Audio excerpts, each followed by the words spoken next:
All right, in this video, we're going to talk a little bit about different types of patterns of evolution and different processes that happen as a result of evolution. So we're going to look at what we call macroevolutionary patterns, which are major transformations in the anatomy, the phylogeny, the ecology, the behavior of different species. And it usually happens in larger clades or larger groups of living things. Here's an example of this here in this cladogram. So patterns of extinction. So there's always things that are going extinct. In fact, it's thought that 99% of all living things that have ever lived on Earth have gone extinct. And so that's what a lot of that's what we call background extinction, business as usual extinction, not due to anything major. And with background extinction, the rate of extinction is relatively low. It can vary over time, but it tends to leave ecosystems intact. Many species in those ecosystems are still around. They don't get wiped out. Mass extinction, on the other hand, affects lots of species and ecosystems on a worldwide, on a global scale.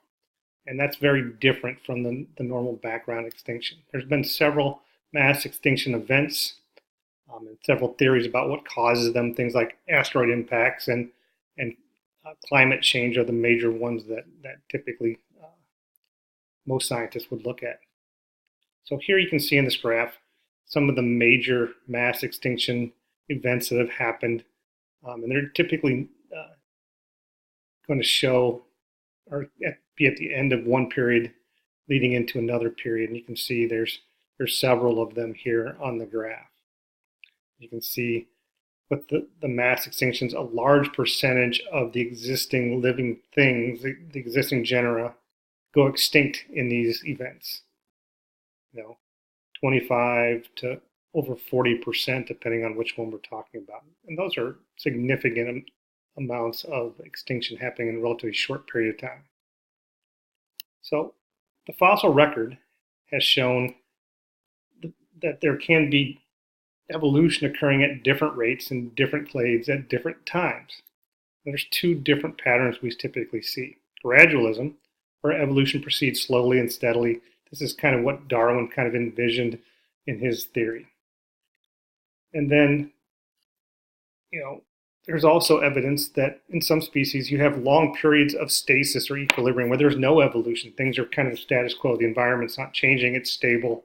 And then something happens that triggers a rapid burst of evolution. This was proposed by Stephen Gould.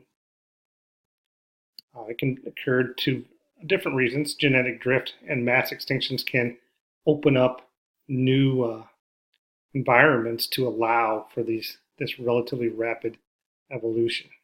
So here in this graphic, you can see how these two ideas they differ in terms of rate. With gradualism, you just have the slow progress, steady progress.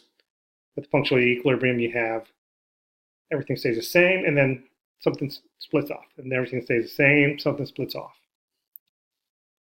Adaptive radiation would be a type of evolution that punctuates equilibrium, where a single species evolves into several distinct species. This is what we think happened with Darwin's finches. Through the founder's effect, you had these birds that now have access to parts of the environment, to niches that they didn't have access to on the mainland.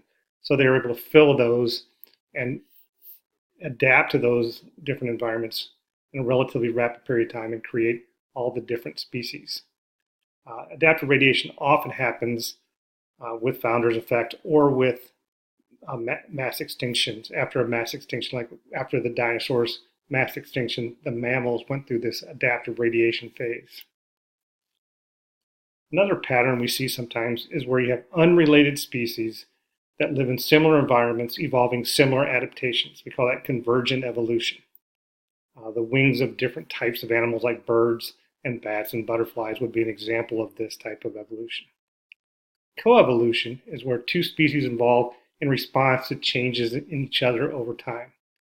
Predator-prey interactions are a good example of this. So are herbivores and the plants that they eat. Plants develop a defense, herbivores develop a way to defeat that defense, and so on. And it kind of goes back and forth.